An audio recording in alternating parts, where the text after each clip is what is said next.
yung financial products, it is yung packages of contracts that help people manage money.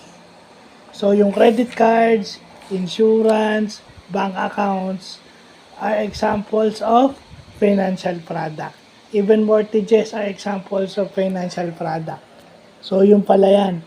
Yung mortgages, bank accounts, insurance, including yung bank savings accounts, it is a financial product. So, yun yung general term sa kanila. Lagay na lang natin sa ganun. Pasimplihin na lang natin.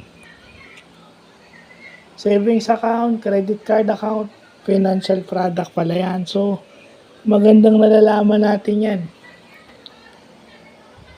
Kung nga naman, kung titignan mo, credit card, parang, kaya ka nagki-credit card para ma-manage mo yung money.